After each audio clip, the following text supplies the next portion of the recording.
Hello, this is Daryl here, sending love as always. Thank you for tuning in.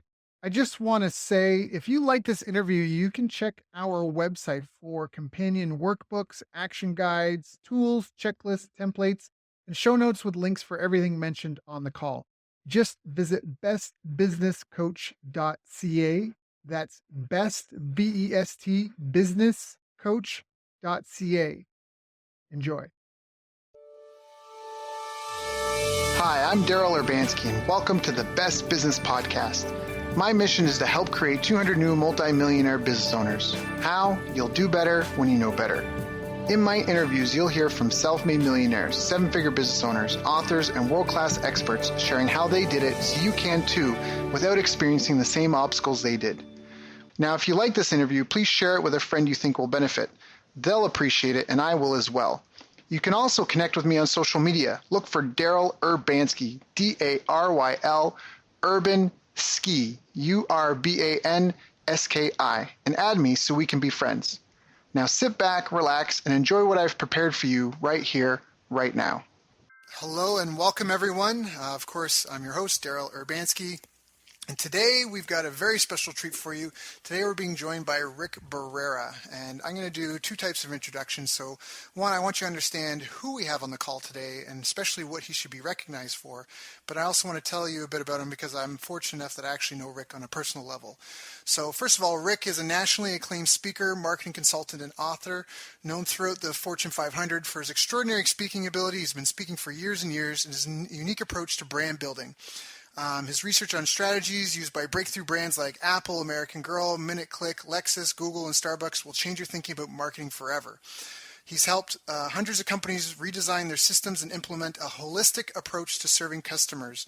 His impressive client list includes Abbott Labs, AutoZone, Bayer, Caterpillar, IBM, Intel, Merrill Lynch, and Verizon. He's got a number of books. His newest one is Overpromise and Overdeliver, How to Design and Deliver Extraordinary Customer Experiences. He also is co-author of Non-Manipulative Selling, originally published by Prentice Hall, and Collaborative Selling, originally published by John Wildley and Sons. So, and I also am fortunate enough to know Rick, and he's actually a phenomenal human being, a very generous, very, very kind soul. He really does walk the talk, and he's just a wonderful family man and a very, very good friend and a very good businessman. And it's just, Rick, it's an honor to have you on the call today. Thank you for joining us. Well, I'm honored to make it onto the roster with Daryl.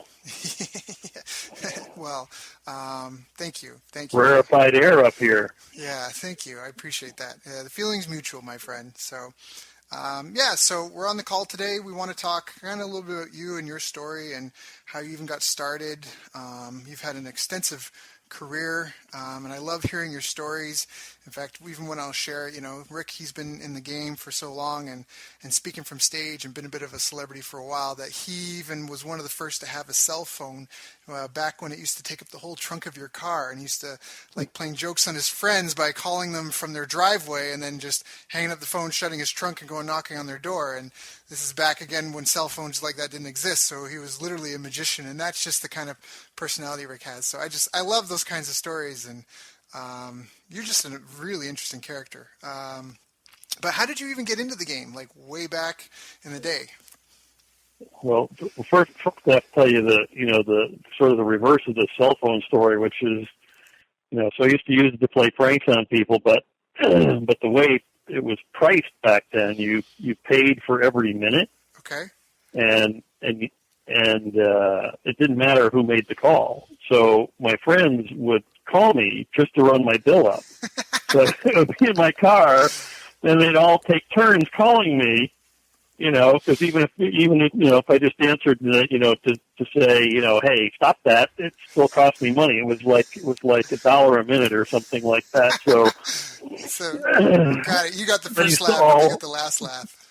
Yeah, exactly. So, those of you who have all these, free cell phone minutes and unlimited texting and all that, you just don't understand that. You used to get, these bills for $300, $400 a month just for your car phone. It was crazy. Yep. So, it's interesting when you ask me how I get started. I started, when thinking about this, I was thinking about my professional career, but then I went back a step to sort of my teenage years, and then I had to go back sort of to the beginning. So, they say necessity is the mother of invention. I grew up in a little town called Derrick City, Pennsylvania. It's 1 mile long, with 52 homes, and there's really nothing there. It's very rural in the middle of Pennsylvania. And so I was youngest of 5 kids, and they're just, there was no way for me to earn money, and I joined the Cub Scouts, and I got the Boys Life magazine. And in the back of the magazine, it said that you could sell seeds and you could make money. And so, I bought some seeds from the back of the catalog with, the few dollars that I had, and I went door to door and I sold seeds. And then there was another ad in the back of the magazine that said, that you could sell Christmas cards. So I sold Christmas cards door to door to the 52 homes. And then I became a paper boy to the 52 homes. And, I sort of got a reputation. People saw me come and they'd turn the lights off and hide behind the couch because they knew I was selling something. But, it was the only way I could earn money for candy and things like that as a kid. The things that I wanted, or, radios and, whatever toys I was trying to acquire at the time. So, the point was I learned to sell in my neighborhood to people who were, generally kind to me. And I think that had a profound effect. When I was 16, I saw an ad in the newspaper, and it said student with a car, and I thought, oh my God, they're going to pay me to drive. Like, what could be better when you're 16 than somebody to pay you to drive? And so I showed up for the interview, and the guy wasn't there. And I said, well, what do you mean he's not here? And they said, well, he left early. And I said, well, where is he? And they said, he's over at the Holiday Inn. Again, this was, back in rural Pennsylvania many years ago. So I went to the Holiday Inn. I said, where is the guy? And they said, room 315. So I went up to room 315 and I banged on the door. And I said, hey, we had an interview. And he came to the door in his boxer shorts, a T-shirt, and he had a 6-pack under his arm. And he says, what are you doing? And I said, you and I had an interview scheduled, and you didn't show up, so I'm here for my interview. Right. That's awesome. And so he said to me, he goes, well, you're too young. I said, I'm a student with a car. That's what the ad said. Right. And he said, well, I was looking for a college student. I said, well, what can they do that I can't do? And he said, look, if you can find 4 people to work for me, by tomorrow, you got the job. So I said, well, that's easy enough. I went home and I called 4 of my friends and I said, you need to show up tomorrow even if you don't want the job permanently because I got to get this job as the manager. So 4 of my friends showed up and all 5 of us showed up in the office. And he looked at me and he goes, oh, my God, you really did? And I said, yeah, I did. And so I got the job, and it was selling newspaper subscriptions over the phone.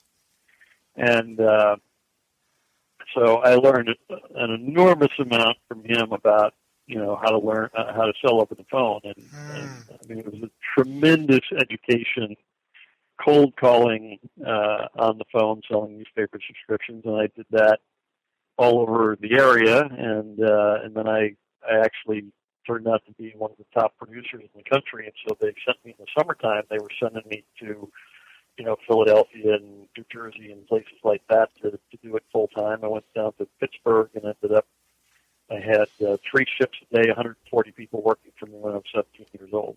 Wow.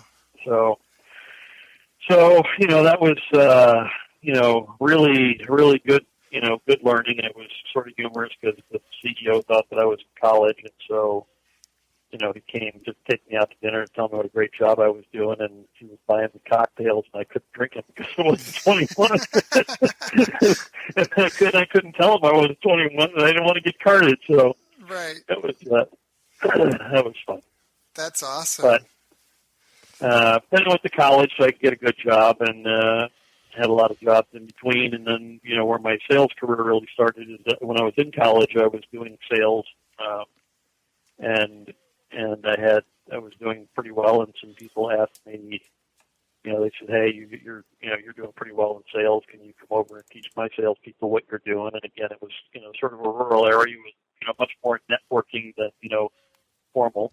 Right. And so I started doing sales training on the side, and then I found a sales training franchise and paid $10,000 and got into a sales training franchise. That turned out to be a bust. They went bankrupt, but got me into the business, and that's how I started. That is excellent. What a great story. Yeah, no, I can speak from experience. You definitely know your stuff, and you've got great content. And I love even your approach. It almost sounds in some ways kind of like the Socratic method, just because you love using questions and that sort of thing. So what was kind of your biggest challenge, I guess, in your business career, or just in sales? I mean, because it's something so many people struggle with. They feel like they're competing with their client, or that there's always like the whole like, yeah, take the bull by the horns, kind of sales guys. That's like, go out there and sell, and and that sort of thing. Yeah, well, the approach is backwards. So I always felt. Not when I was selling seeds and cards. I was, just a kid trying to figure things out back then. But, I got a business degree, and I always wanted to be a doctor, really, because I thought it'd be really cool to be able to heal people. I thought that. I didn't know that. That's sort of miraculous, yeah. But I didn't like the sight of blood, and I couldn't get through chemistry. So I decided that probably was not going to happen. Right. But I got a business degree, and part of the reason was because I worked in a lot of retail settings, and I really felt like it was helping people. People would come in and they'd say, I don't understand this, or I need help with that, or I'm trying to find this, and we'd help them. I worked for a company. It was a retail store that we sold cameras, guns, motorcycles, sporting goods, and audiovisual equipment. And stereo equipment. So it was all big boys' toys. Right. I mean, there was nothing that was mission critical. So our motto was, if you need it, we don't have it, but if you want it, we've got it. And so people were always coming in and they'd say, hey, I want to get into photography, but I don't know how, and so we'd help do that, or I'm trying to, learn about, stereo equipment. I don't know anything about it. It's very expensive, and so we'd educate them. So it was a very much a relationship sell, even though it was retail. Right. And I really liked that whole sense of helping people. And then I worked for a jewelry store. It's the same thing. You're helping people pick an engagement ring that they're going to wear for the next, 100 years, hopefully. It's a big decision. Right. And so, it's much more about helping than it is about, selling the biggest diamond in the room or whatever it might be. It's really, becomes very personal and very relationship focused. And I like that. And so when I got into the sales training franchise, it was, much more manipulative tactics and things like that. And then I met, Tony, Alessandra, and Phil Wexler, and we sat and we were talking about the selling process. And Tony had sold, pots and pans to, unsuspecting young women who were engaged. Well, that was the profile. They had to be engaged. So it was the mother and this engaged woman. And so, Tony would, pull all of the pots and pans, they do it at the mother's house, and they pull all the pots and pans that she collected over the years and put them on the floor. And he'd say, and you know what that looks like in any typical house that's, raised children to the age of, where they're getting married, is there's one of these and two of these and a brown one and a green one and a blue one and a burned one and a broken one. And right. And he would look at the mother and he'd say, is this what you want for your daughter? And then the mother would say, oh, no, she needs this beautiful gleaming right here. Right.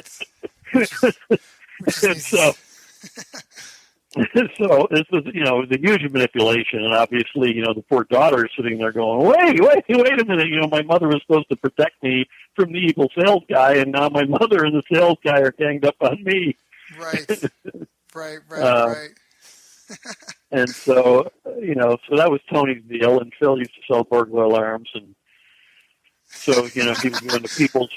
people's homes, and he would refuse to leave, and he'd say, well, now that I know that you don't have an alarm system, it would be unscrupulous for me to leave because you're unprotected. So, until you agree to be protected, it's just, I just can't do that, which is also horribly manipulative. Right. Right. And so when we started talking, it was pretty interesting. We were talking. I mean, we were all very successful at what we did, but we didn't like how it felt. And I'm sure that that's a problem with a lot of people when they think about selling. They think about, slimy manipulation kind of stuff. And we didn't like that. And so we started to figure out, we started to look at various disciplines to say, well, how do you help people? How do you help people make a decision without manipulating them? Right. And so we looked at all the business literature, and there wasn't anything. And so we started to look, at nursing. We started to look at the healing arts. We started to look at the clergy and into psychology, and really try to understand, how do you help people make decisions that are in their best interest. And that's where the methodology came from. And it is all questions. It's all questions from the beginning of the methodology to the end of the methodology. It's nothing but questions. And it's not designed to manipulate or persuade. It's designed merely to help them get clarity about what's most important in their lives. And to the extent that what you have on offer is aligned with that, and they'll assimilate that into their lives. Right.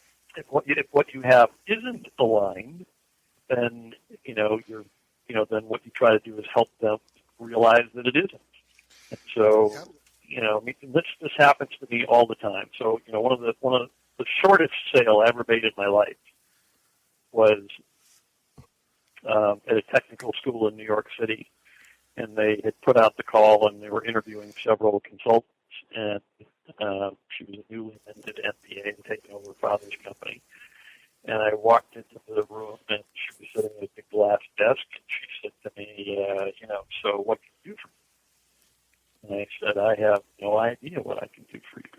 And so we just met 20 seconds ago. I said, my belief is that prescription without diagnosis is malpractice. And so until I learn more about you and your school and your goals and what you're trying to accomplish and what the obstacles are, I don't know if I can help you. Maybe I can, maybe I can't. Got it. Wait, I want to stop. I want to rephrase that. Prescription, what was it? Prescription without prescription before diagnosis is malpractice. Yeah, I love that. That is great. That is quite the gem. Okay, sorry. Keep going. Yeah. So, as soon as I said that, she slammed her fist on the desk and she said, "You're hired." To do what? She said, "I don't know, but you're the first guy, the first consultant who's been in here today who made any sense to me at all.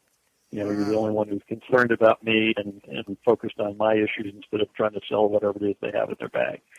Right. And so, that was my shortest one. But I just had it happen again, a couple of weeks ago. I was introduced, to a client by actually a mutual friend of ours, Daryl, I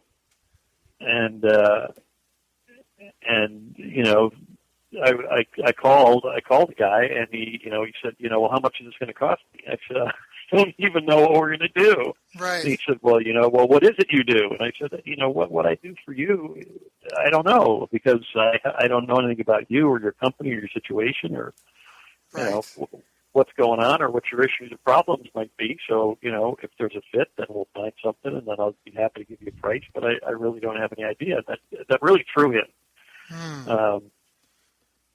So I always take that approach.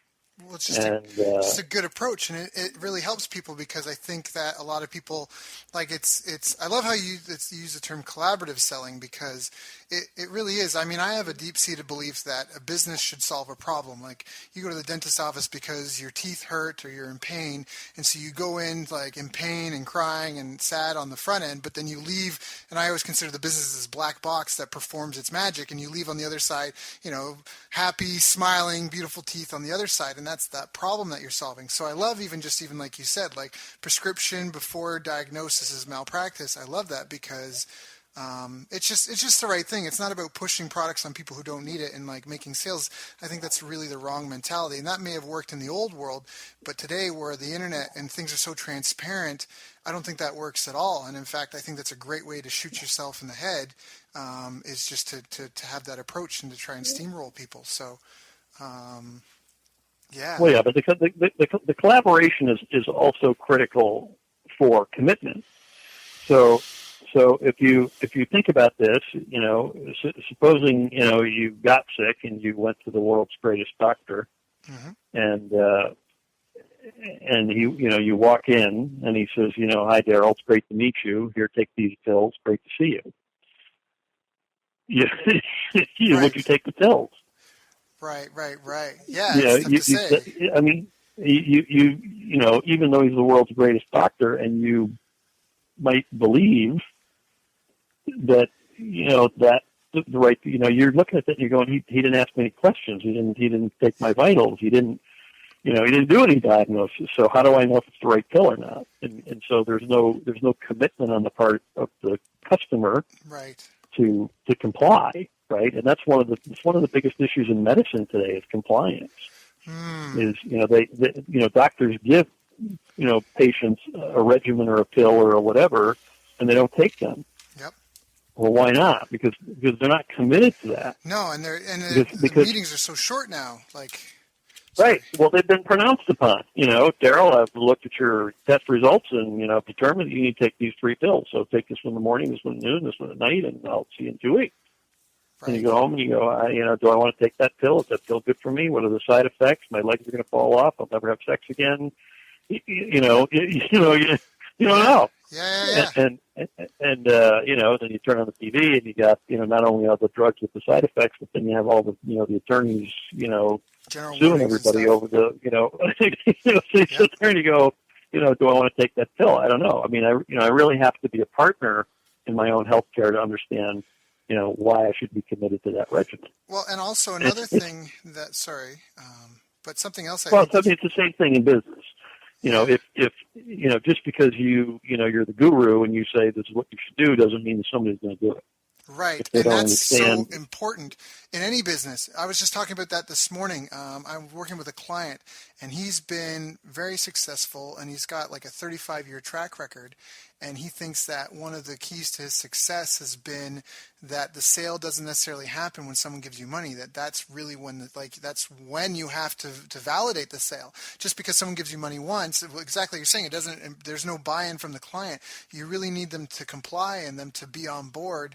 And then you need to, because especially if you want them to get results with what you're doing, because almost everything you do, unless you're doing everything for them, they have to, even like if you're cutting hair, if the kid's not, if you're not sitting still, if your head's flopping around, if you're not part of the process, it's hard to get you the result that you desire. And then also from a business perspective, how are you going to sell that person more if they're not on board and if they're not there with you? So I'm on board. You got me on board. I'm sold. Yeah. So anyway, that's basically what what the whole philosophy is about. Is really a lot of interrogatory and really exploring, and then we don't start the collaboration process until they ask for help. So my view is that you can't coach into no demand, right?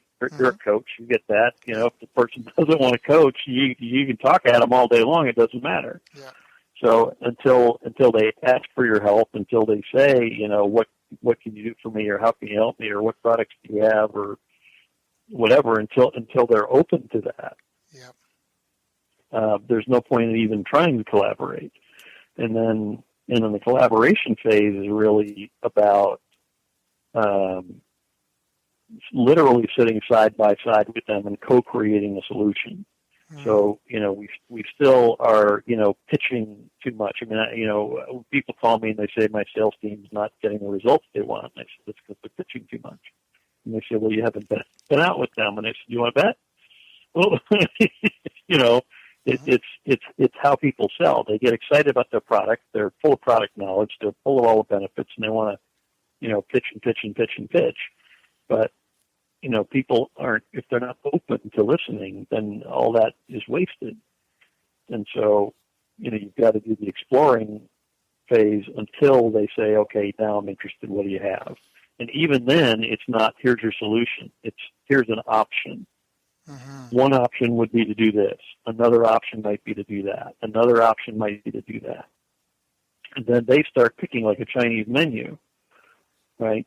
Mm-hmm. Well, what about this? What about that? So, I mean, I was just talking to a person the other day, and they were spending, 2/3 of their week writing proposals. They said, I never write proposals. They said, well, how do you not write a proposal? And I say, because what is a proposal? A proposal is my vision of what you need. Okay, what are the odds that my vision of what you need is going to exactly match your vision of what you need? It's 0 or something close to 0. Yeah, because they're two different people, and exactly. Two different points of view, two different sets of experiences. The whole thing. So what happens? You spend all this time pouring your heart into a proposal, and you think, oh man, this is the perfect solution. Right. And you lob it over the wall, and the person on the other side looks at it and they go, yeah, I don't really like this, and that doesn't really fit, and I wish there were more of this, and I really don't think I need that part. Oh, this is cool. I'd like a lot more of that. But then they look at the price and they go, well, that doesn't work either.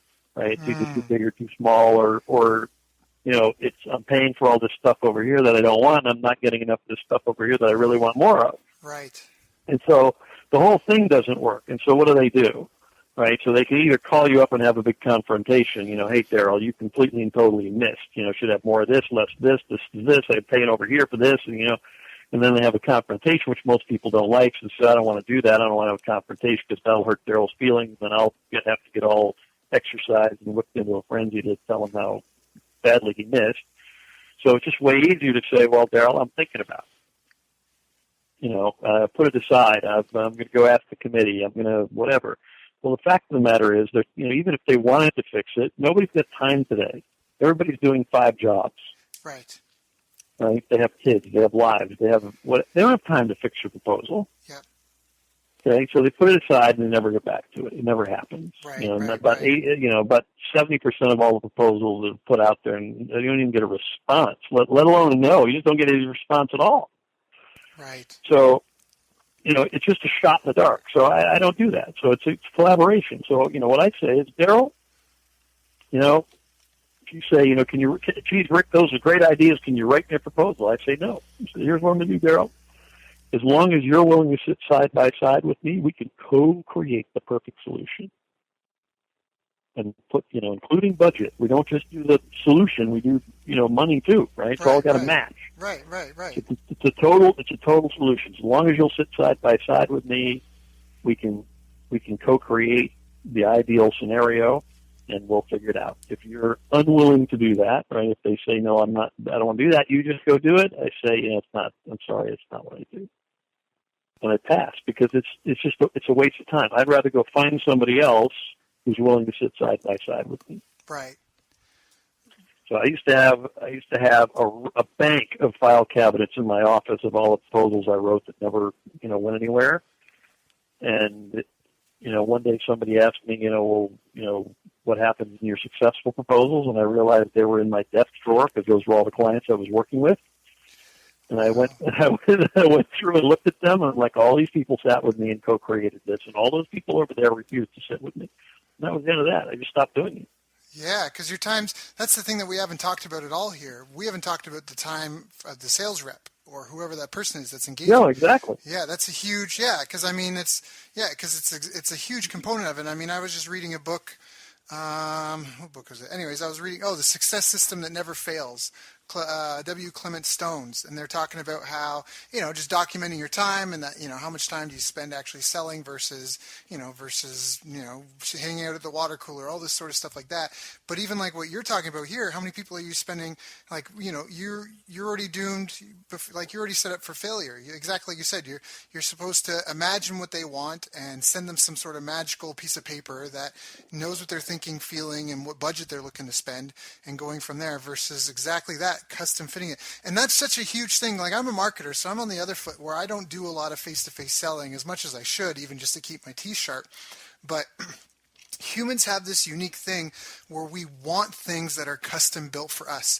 Nobody goes out and buys a shoe. You go out and you buy a running shoe, a hiking shoe, a walking shoe, a dress shoe. It's the same thing, like even for the clothing you buy. I'm buying gym clothes. I'm buying... and you also want it in your size and your color. Right. Yeah, exactly. And so I think that's really key. Now, does that impede with a company's ability to have a standard service offering or something that they can deliver that allows them to scale? Because I'm sure some people listening to this and they're like, I can't, customers are going to want too much variety. I can't keep up with that. Do you think that that's really an issue, or do you think that, I'll let you answer that question. It depends. So in basic offerings, you can certainly get started, right? But then, as you look to premium offerings or custom offerings, right? So, I mean, in the information business, there's here's my general information, and there's the do it with you program, and then there's the do it for you program. And what are they? They're higher levels of customization, right? Right. But they also come with a corresponding price. Right. Of course. So it depends on the business. And there's definitely a school of business out there that says, look, you make what you make, and then go through 5 million people if you need to find the people you need to buy your standard product. Right. That is very expensive, and it's getting more expensive. Right. Yep. So Yep. And it works. But you have to go through a lot more people to find people who want your generic offering. Right. To the extent that you can, custom tailor it, and very often companies have multiple products, right? So they have, if it's a software company, they have different tiers and different levels and different modules and different whatever. And so again, you write this proposal, you go, well, here's the modules I think you need, instead of sitting with them and saying, which module is most critical to you right now? Well, the first one would be this. Okay, what about the next one? What about the next one? What about the next one, right? Right. So I mean, like Infusionsoft's a great example, right? They have all kinds of, software and plugins and whatever, but, for me, it was about finding this is what I need in my business right now. Right. And then I know that it has these other things that I can add. So, I mean, I just add fix your funnel. Great. So, now I've added that. I've learned how to use it, and that's helped my business. And now I'll go and I'll add some other pieces. And so, most businesses are not just one thing. It's not just one simple product. Of course. Right? Yep. There's choices within that, right? So it's about helping them to tailor that. And the other thing we haven't talked about is the willingness to walk away. So I mean, this is one of the hardest things to teach that when I'm working with salespeople. I say you have to let go of the outcome. And they say, what do you mean? And I say that the process is about solving this person's problem, which may or may not involve your product. Right. Okay. Well, they can't get their head wrapped around that because it's my job to sell this product, and I need a commission. You don't understand. My kids need shoes, right? And that's that's not what it's about. Because when you're in the mode of my kids need shoes and I need this sale, the customer knows that immediately. Yeah, they can sense it. They feel it immediately. Yeah. All right, and usually it's blatant in the way in the things you say. I mean, I had a dentist once a few years ago here who said to me, he literally looked me in the face, and he said, he'd asked me, when are we going to do this cosmetic dentistry? And I said, well, I want to get braces first and straighten the teeth, because I think that we should fix the foundation before we put on the siding. Right. And he looked at me and he said, well, how am I going to make any money on you? Huh. I mean, it was like, like, dude, what what planet are you on? Yeah. I don't come here because I'm trying to feed you. Yep. I come here because I'm trying to fix my teeth. Yep. So, but that was blatant. But that's what most salespeople are thinking when they're out there, and you got to let go of that.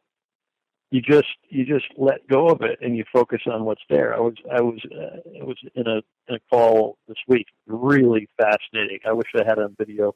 Might have been the best sales call of my life. But I just started out talking to the guy about his CEO, about the vision for his company. Right. And he said, I want to build a great company that honors God. Now, you kind of had to be there, but they just built this spectacular building it was like a museum, and it was full of all this extraordinary art. I mean, money was not an object when they built this building, trust me. Right, okay. And here's a guy saying, I want to build a great company that honors God. And I looked at him and I said, it looks to me like we built a pretty great company already. And he said, oh, no, we're good, but we're not great. And I said, well, tell me what great looks like. And we just started this conversation, and it didn't have anything to do with why I was there. Right. And as we started the conversation, he said, one of the things I think is that I'm not communicating very well with people, with the people who work for me. And, when we used to be small, I used to get to, coach everybody individually, but now we're huge, and I get branch offices and people all over the place, and I don't even know some of these people. Right. And I want to write a book. I want to write a book and tell them about, how we think and how we're different and how we can build this great company. And I said, so he said, I started it. I started writing it over the weekend. And I said, would you be willing to send me a copy? I'd love to read it. And he said, I'd love your input. I said, I'd love to help you. And he said, well, could you get it published for me? I said, yeah, I can. I know a lot of, we can self-publish it, and there's a lot of places to get that done. And, this has nothing to do with why I'm there. Of course. But I'm helping him You're do what he value. needs to. Yeah. Exactly. So then we started talking about his son. I'm not sure how that came up, but he was talking about his son. He's 23. He's lost, and he, has, he's trying to figure out what he wants to do for a living, and whatever. Well, I have a great book I always recommend, which is The Defining Decade. So if you're in your 20s or anywhere close to your 20s, you should grab a copy. Everybody I've recommended to loves it. It's awesome. And so I bought 2 copies of the book, and I wrote in one. I said, this one's for you. Read a chapter and then discuss it with your son. The other book's for your son. And I sent it along, and so. And the more we talked, we started talking about literature, and we were bonding over literature, and what are you reading, and what are you reading, and what do you like to read, and hey, I just read this, and have you read that, whatever. And at the end of that whole discussion, he looked at me and he said, "Well, how much is this thing anyway?" And I said, $20,000. And he said, "I want to put 3 people through it, so $60,000." That's awesome. And it was much more, when I teach collaborative selling, what I say is it's not about finding facts. How many people do you have and how much are your revenues and, all these, facts about the company and the organization. Right. It's really about, it's aligning with their values, feelings, and goals. And it was an extraordinary, conversation, because in the course of 45 minutes, he and I were like, brothers from another mother. It was like, yep. we were able to bond over our common values and our common love of books and business books, and and what he was trying to do in the company, and and how I was able to help him and just to move forward in general in his life. Well, yeah, and you really understood him and who he was. Like you really sought to understand him before you cared about him understanding what you had to offer at all. Right, and in the end, he didn't care. He basically said, I like you. If you're telling me this is a good program, I'm in. You have 3 people, I'm in. Right. Yeah, it was, awesome. It was a non-issue. Yep. And so, that's sort of an idyllic scenario, right? I know all the people are listening going, oh yeah, if I could just, do that, like, be good. Well, I agree. I don't have those every week, but that's really the goal is to find how can I bring value to this person. And again, for me, it's much more about, a healing ministry, right? Than, right. That's just trying to be the doctor I could be in an MD kind of way. Yep. And it always works for me. So, I mean, even how we met, you took the very same approach. We went out for lunch and had a really good conversation. And again, it's almost, in some ways, depending what you're selling. I mean, in some ways there's just so much more to it because there's a lot. I mean, I always say there's the two most difficult things to do with another human that require the highest degree of trust and confidence and faith in the other person is get someone to give you money and get someone to have sex with you. And of course, we're painting in broad strokes because we all know people that are the exception. But generally speaking, it's a really scary thing in both instances. You have to be vulnerable, right? Because of what they represent. And I really, really like it, and it really resonates with me, and I'm sure a lot of people on the call, they feel the same way. And just even when you describe it, like, and you talk about this guy putting 3 people through it, I mean, one, you sold him, but I feel like you'll also get a better long-term relationship out of this client because there's just such a good foundation to it. And that's something that people, I think that's something that maybe we're losing in today's day. It's something I've really noticed having moved from Canada to California. We may have talked about this a couple of times, but I just feel that here people treat each other as if they're more expendable, in a lot of ways. Well, they are. They are. Yeah. I told you where I grew up with where there were 52 homes. Right. It snowed there. It got bitterly cold there. The last thing you want is to have pissed off one of your neighbors and be standing by the side of the road with your car broken down on a cold winter night when there's only 3 cars are going to go by in the next 6 hours. Right. You better hope the first guy looks at you and goes, "Oh, I want to stop and help this guy." Right. Yep. We were very dependent on one another, to get through life. Yep. And if somebody had a fire or a flood or a death in the family or whatever, everybody was there. And it was a very supportive community. In California, I love. California has enormous brain trust, but many of the people who came to California came here sort of to be independent. I want to do my own thing, right. And so I'm going to go to California where nobody will interfere with me doing my own thing. And as a result, I think culturally California is much more selfish. Yeah, in a big way. In general, I'm doing my thing, and if you want to come along and do your thing with me, then that's okay. But don't interfere with what I'm doing. And but I'm seeing it's interesting. I'm seeing in the entrepreneurial communities, both North and Southern California, that's starting to turn a little bit. They're starting to really build community and realize that, if we're going to turn America around, if we're going to turn the economy around, that, we're going to have to be more cooperative than we've ever been.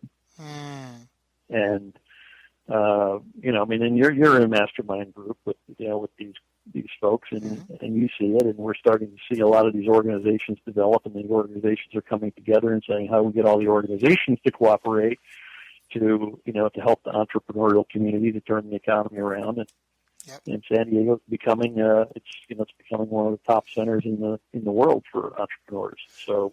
Yeah, which is nice. I mean, I don't want to paint too much of a bleak because I've met some phenomenal people here in such as yourself. I mean, you've been a wonderful friend and advisor and client, and so it's just been amazing on that respect. But I think, just again to go back to your approach to sales, to treat the person like a person and to really have them feel helped and understood. I mean, When was the last time anyone really took interest in you and gave, you know what I like? People tell me I'm great at being interesting or interested versus interesting. I got right? that compliment. I was at a conference in Vegas and I got that compliment from like five people. They said the same thing. They said, "You are really good at being interested versus interesting." And they all use the same language. And I don't know if people were talking about me or what, but I think that that's really important because when was the last time someone really stopped in their day to listen to you? I love that example. Again, I know it's an ideal scenario, but to have listened to the CEO, to heard his vision, to get in tune for that. I mean, that's even why I've got a couple of interns working for me, and the reason why people even want the internship is they want to be able to prove themselves because hey, if I'm here and I'm working and I prove myself, then that a lot of people are hoping to find that as a route to get one work experience, but also get a job. And it's true because some of these people I don't want to let them go or have them move on at some point. I want to keep around because by the time right their internship ends, they're going to know my stuff and all this so well. How am I going to find someone I can replace that with that gets me and what I want to accomplish? And and even though they're only doing this small piece of it, they get how it fits into my greater whole. And so they get it. They understand. They're on board. You can't find and train that very easily.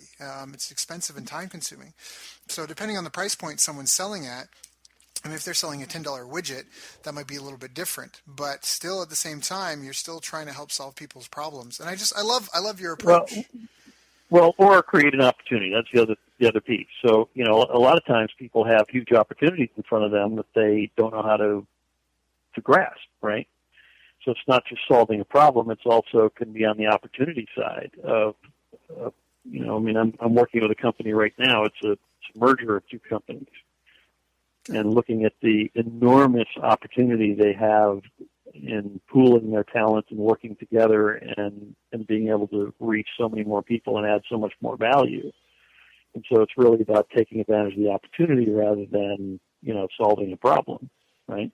Mm, So, too often we're looking for the person to be in pain. They don't necessarily have to be in pain. There are a lot of successful people out there who say, hey, I got a lot of cool stuff and how do I get to the next level, right? right, right. Yeah, that makes sense. That makes perfect sense. So, what would you So I think recommend we're to on someone? question one. Yeah, that's right. No. I think it's been good. I think I'd like to ask, what would you recommend to people who are struggling with this? I mean, people who are having issues with their selling, who are, no, I think we've hit off on a lot of key points. I mean, it's fine. The agenda is just there as a guide. I mean, I really, know. yeah, I know. it is funny though. We just definitely riffed on that one. Oh yeah, no, Uh, it was good. But what would you recommend to someone who's listening to this and they're like, "Wow, that sounds so great," but how do I get like? I mean, it might seem elementary to us, but someone who's really struggling with how, all right, how do I implement this? How do I get started? How do I do more collaborative selling? How do I, turn the tables and reverse the approach? How do I even get going with that? right. Well, so the big thing is to start with questions, right? So I have on my desktop at all times. I have a long list of questions to ask clients. And, if somebody, cold calls me out of the blue and says, hey, got this issue or this problem or this opportunity, I immediately go to my list of questions. Hmm. So, I've been doing it for 30 years. I still keep a written list of questions there. When I go in on a sales call, I have a written list of questions. And people say, well, isn't that kind of unprofessional? You got to have a cheat sheet. I say, no, think about how the customer views it, right? Would you rather have your pilot come to the plate with a checklist and check his checklist before he takes off, or you want to go, oh, no, I've done this 1,000 times, this is off in the puppy and go? Yeah, no, that's a great book, Checklist Manifesto, and that's the whole Right, premise of the book. That they exactly like. It's a sign of professionalism, because people forget, and and we're right. humans, and we're dilatory, and we're absent-minded.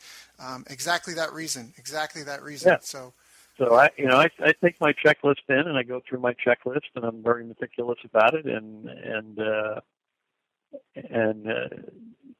so that's the core of how you start. And most people are they're afraid to ask a question and they're afraid to ask a follow up question. right, Sometimes you'll say what's going on in your life and they go, oh my God, I'm going through like the most horrendous divorce in the history of planet Earth. right. And the person, when I go out on sales calls with people, and I watch them and they'll sit there and they go, oh, I'm sorry. And then they switch. Okay, well, why do you think that guy brought it up? Right. Right? It's because he wants to talk about it. Yep. Right? And so the worst thing you can do is not talk about it. Yep. Yeah, be on So, your own agenda versus theirs. right. So I just say, gee, I'm so sorry to hear that. What's going on? And then, if they don't want to talk about it, they'll say, oh, well, let's focus here. But and usually they do. They go, oh, geez, well, this, we get the kids, we get this and that, and they just, they're emotional. They want to vent. They, because they're human. We keep thinking that, just because you're inside a company, you suddenly become an automaton, and you behave like a robot, and it's just not true. Humans are human. Yep. And we need to be human in the process. So, yep. You ask questions, and if they bring things up, it's fair game, and dig deeper, and, learn and inquire. And when you understand their values, feelings, goals, beliefs, obstacles, and ideas, then usually by the time you dig through that, at some point they'll say, well, gee, can you help me, or what do you have, or, whatever. And then once you've gotten that invitation to collaborate, then you say, great, let's either do it now or set up a time to sit side by side and co-create a solution. Right. And it's not that hard. Yep. It just requires the discipline and the guts to be able to go do that. And people they're afraid to risk an opportunity to pitch. Yep. And to me, the opportunity to pitch, all it does is it says, I'm a selfish bastard, and you need to shut up and listen. Right. And every time you take the time to ask questions, the worst case scenario is that you end up with a relationship. Yeah, exactly. Yeah, and a good relationship at that. A really good relationship at that. No, I think that's great, because that even, again, sales and marketing are tied so close together. But as a marketer, they say you have to begin with the conversation going on in your client's head. So when you bring up the divorce thing, if their day is distracted because that's what they're talking about, then they just need to work through that before you guys can be on the same level. I mean, that's really, you got to get into mirroring and synchronicity with someone. Like you just confirmed. I mean, our brains are designed to connect, like a network of modems and internet, and exactly like you just did that right now. He said, right, like you pitched in to give me feedback to let me know that it's okay for me to keep progressing forward. And people need that. And if you're not in sync with someone, you're not going to be able to get the sale. So exactly, you got to slow down to come to their level, and then you got to work there together. It's really awesome content. Rick, I love your approach to business and relationships and collaboration. I just think it's just really... It's just really good. I really hope everyone on this call is taking notes, because there's lots of gems and little metaphors and things that, I mean, some of it might sound like common sense, but common sense is not all that common, and it's just really good. It's not common practice. Well, yeah, it might be. Yes. Yeah. Right? Yep. It's common practice. It's called practice for a reason. You have to do it over and over again. But the other thing I see out there is, people ignoring selling. Everybody wants to market now, because that way I don't have to get near any humans. Right? I'll just sit at my desk. I'll sit at my desk and I'll market through my computer, and I won't have to touch anybody or be emotional. And that's not where the big bucks are. I can tell you that if you need to make a sale in the next 30 days. You're more likely to make a significant sale in person than you are, over the phone. You're more likely to make it over the phone than you are on the internet. Right. And so I mean, and if you think about, how do we market over the internet? On the internet, we use a funnel, right? We use little tiny things, there's free things, and then we have a little small price thing, and we build trust over time. Right. Because there isn't that personal face-to-face human, connection. Yep. So yeah, there's a lot of entrepreneurs out there who say, well, I'm gonna do all this internet marketing, and they're starving. And I say, if you're starving, let's go find 10 people right now. Yep. And let's see if we can get some cash in your pocket, because it's short term. It's significant, and if you're selling, the bigger the ticket, the more personal the sale has to be. Yep. Yeah. So it's not one or the other. It's both and, right? They're two tools that go hand in hand. Yep. Yep. And that's actually something I said this a few times, but I got a lot of praise from some of my mentors and peers at a conference, at a VIP session when exactly like you said, all like all this internet marketing stuff, it's all just a way to try to scale that one-on-one sales presentation. I mean, it's a way to try to can and clone the sales process, but even sales letters, which were the original method of doing it, the written word, but the best copywriters in the world, they all said that they would knock on 100 doors to sell 100, and try and sell 100 prospects before they even wrote a letter of a marketing promotion, because they needed to understand the people's like pain points, complaints, their objections, their internal dialogue, the things that they would say, because they needed to address all those in the letter, because the letter is only good as their sales presentation. That's all they are. And what you said exactly, face-to-face, nothing will convert as well as one-on-one, face-to-face. And the next to that might be one-to-many if you're on a stage. And the next to that would be like one-on-one with an live interactive webinar. And the next to that would be one-to-many live interactive webinar. And the next to that would be like a simulated live webinar. And the next to that would be a live one-on-one phone call. And it just regresses that way through like video sales letter and all these things down to you get to just your text sales letter, because it's all just exactly like you said, it's less personal and it's less customized, and it requires a higher degree of fine tuning. I mean, to get a sales letter that's really dialed in, you have to have had all those conversations. You have to have had, like you have had to have tried to sell that many people. And all you're going to do then is can and clone that into your sales letter or into your webinar or your teleseminar or your video sales letter or any of that. And I really think that's even I think when you deal with a sales team, forgive me, I'm stepping outside my bounds here into your world, and by all means slap my hand if I'm wrong, but I feel like when you're dealing with a sales team, it's trying to get the best conversation with their ideal client and then get everyone to do that, to mimic that, and to model that essentially. And I don't know if that's correct or wrong. I think it's equipping people with a tool chest of tools that they can use, but then ultimately you have to adapt it to the client. And like we talked about, using questions to take them from where they are to where, to coming to their own realization, whether it's your product or not. But it really comes down to having, getting the best guy on the team who's got the most experience, that really understands the prospect the best. Because to be the best sales rep, you have to understand the prospect better than everyone else. That's the only way you could be number one, is to really understand the people. Because otherwise, how do you gain the rapport, the trust? How do you really help them better than anyone else unless you know them better? Am I off on anything? Is that all? No, you're exactly right. And that's why, I mean, whenever there's a new product out there that people are having trouble with, I say, there's a great saying in Japanese, genbitsu genbutsu, which is go to the place and see the thing for yourself.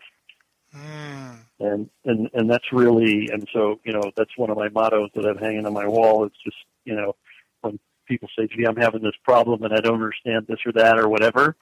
And I say, I have to come look. I have to go talk to the customer. I got to go talk to your sales team. I got to go talk to the customer service people. I got to, let me go to the place and see the thing for myself. Yep. Yeah. Because that's where the insights come from, and that's basically what a great marketer does. I mean, you're seeing now in marketing, you're seeing anthropologists join the field of marketing. Yep. Oh yeah, because it's right. What is that about? It's about understanding, how does Homo erectus, think about and feel and behave in this particular environment around this particular thing. Yeah. Oh, and yeah. so, whether it's the design of a remote control or, the learning from an information product, Yep. it's really understanding human beings and how they work and think and believe and, and interact. Yep. Yep. Yeah, no, I agree.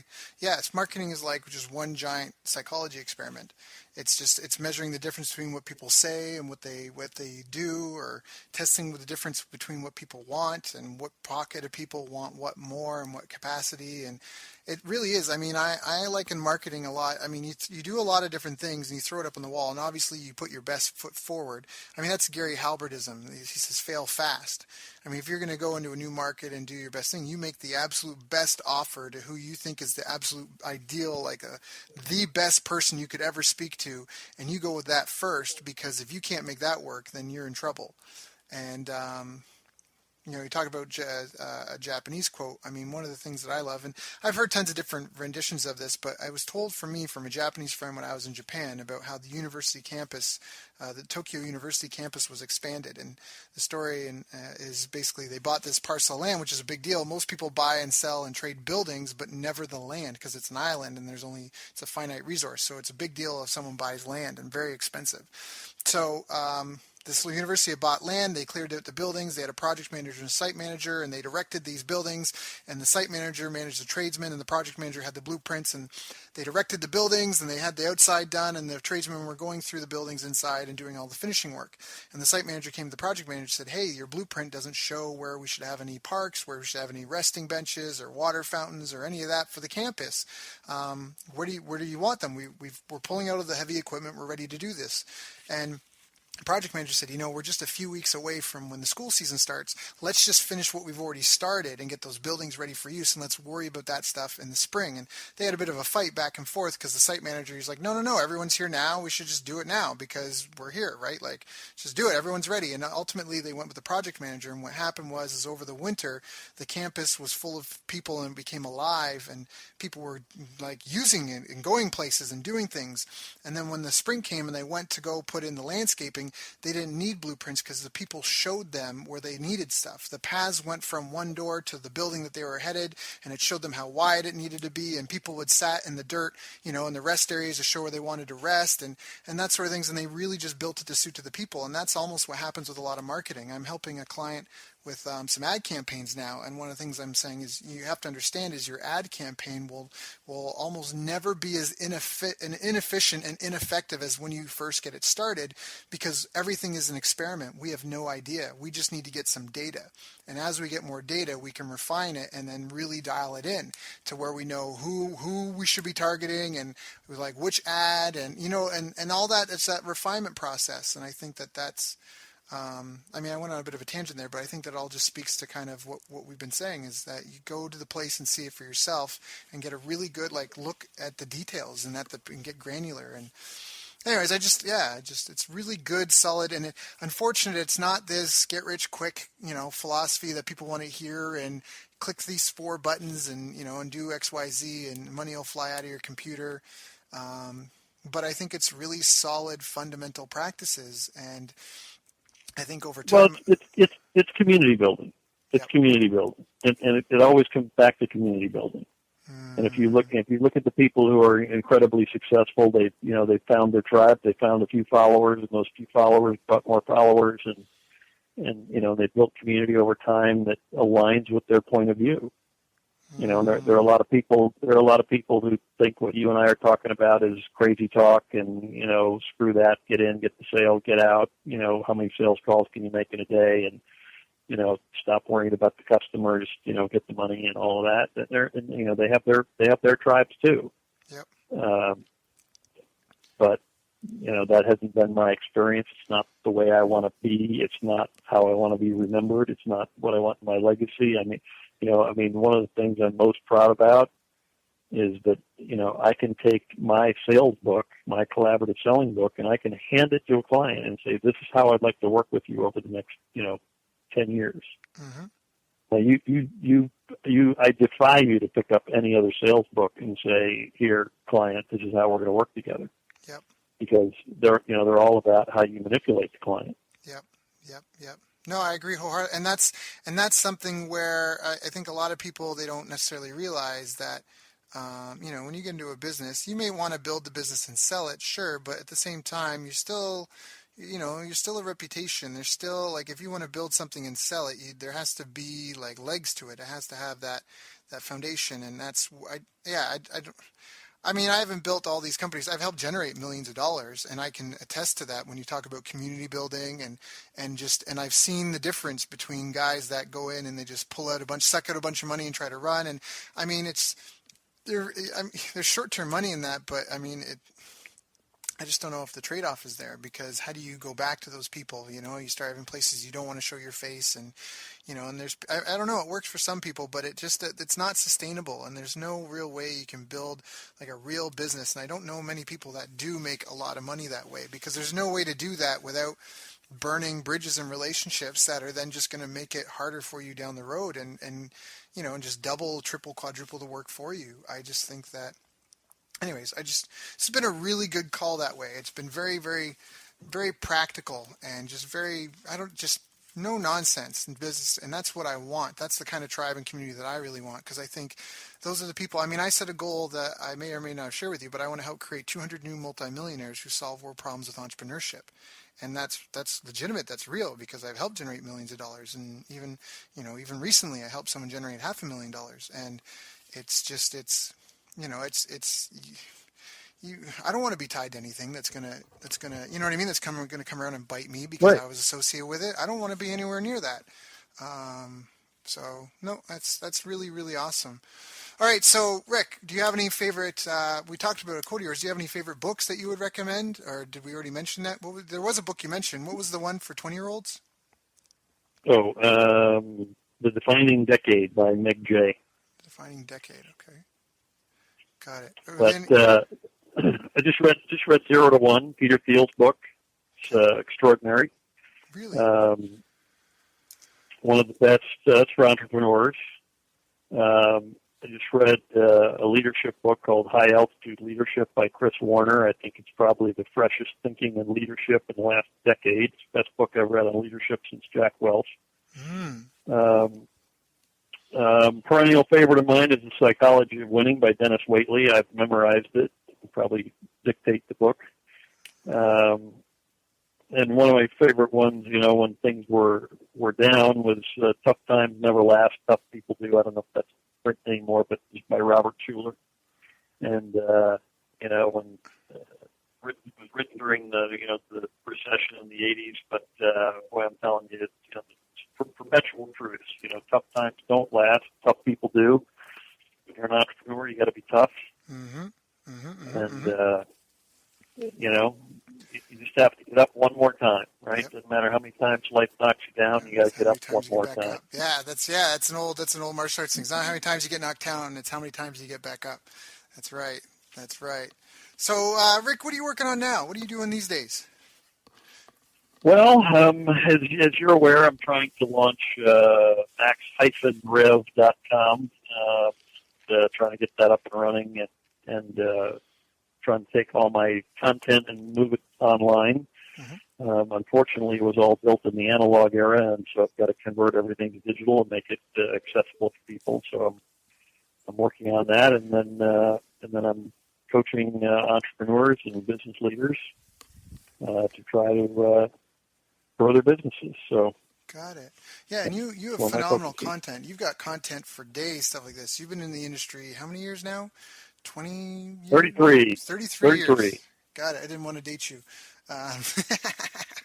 But yeah, for it does 33 date years. Me, but the fun part about it is every so often, like I'm on 33 now, and I think, well, when I'm 30, when I'm 35, I'm a big party, big celebration, and I've been saying that since year one, and somehow, I'm always so busy helping clients that I keep missing the anniversaries, and now it's been 33. So. If you keep your head down and you're focused on your clients, you're having a lot of fun. The years go by and it goes pretty fast, and it's very rewarding. Oh, it's very, very rewarding work. How do people get in touch with you if they want to know more about Rick? You mentioned the site max-rev, R-E-V, max-rev.com. Is there any other sites or any other ways that people can get in touch with you? They can go to overpromise.com. And learn about my overpromise, overdeliver work. So, which is a great book, by the way. An easy guy to get a hold of. Yeah, you are. Thank you. And you're easy guy to work with. Get a hold of.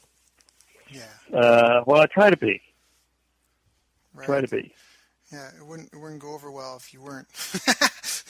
Wouldn't be in tune with your message. But no, Rick, I can definitely speak from experience that you've just been, and just even people that I know that have dealt with you, you just, yeah, it's there's the reason why after 33 years you're just getting better and you're just having higher degrees of success. And I think that once you get your online course up and launched, I think it's going to empower you to help a large audience of people in a way that's going to be exactly say it's very, very, very rewarding. And obviously, as we just proven this call, you just have phenomenal content, really good, time-tested, practical content that you just, that's something that's really important for me as well. I know, especially in martial arts, being a martial artist, there's always new bells and whistles and tricks. And hey, there's in the art I train, there's the Berimbolo, there's the spider guard. Well, spider guard's actually pretty good, but there's like the octopus guard. There's all these like weird, fancy things that come out, these shiny whistles. But at the end of the day, like the practical, fundamental, time-tested truths are what you want to use, because if I can use those and beat a black belt at the world championships, that's the stuff I want to learn. I don't want to learn the stuff that's going to become irrelevant once I fight someone who's got more than 3 years of experience. And that happens a lot in the martial arts.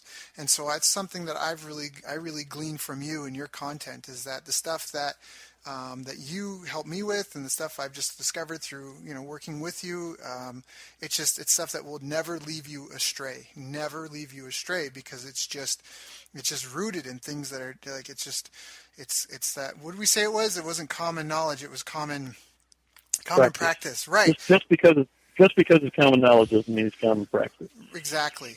So, all right. So anyone listening that wants to get in touch with Rick, you can be reached at max-rev.com. You said there was Barrera.com as well. Was that right? Barrera.com, overpromise.com. Overpromise.com. And you've got your books listed on Amazon. And it's Rick Barrera, Rickbarrera. Rick, thank you so much for your time today. As always, it is always an honor and a pleasure. Very much value you and your friendship and your time, and I really appreciate you just taking some time out of your day today to just share some of your genius and your wisdom with my listeners. So thank you. Well, glad to be here, Daryl, and you have a great tribe, and love to help them any way I can. Awesome. You've reached the end of our interview. Now, first, let me thank you for listening. I appreciate and respect you more than you'll ever know. And now I'd like to ask you a couple of questions. First, what 3 lessons did you just learn? What 3 aha moments just jumped out at you? Second, what can you implement for yourself and your business in the next 24 hours? Third, what can you give to someone else to help you with, or give them to just do it for you? Whatever it is, remember, taking action is the secret sauce to results. Now, if you think this interview would be helpful for a friend, please give them a link to it. It'll help them and it'll help me too.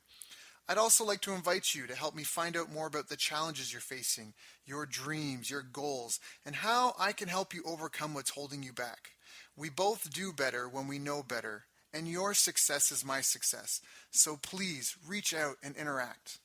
You can visit our website, bestbusinesscoach.ca for Canada or California, where I'm from and where I'm living. You're welcome to also try out one of our paid programs. You can find us on YouTube, Facebook, and pretty much every other social media channel you can think of. You should also subscribe to the podcast, and if you're enjoying them, please leave us a nice review. It really helps.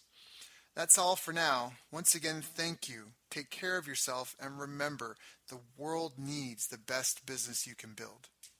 And I believe in you.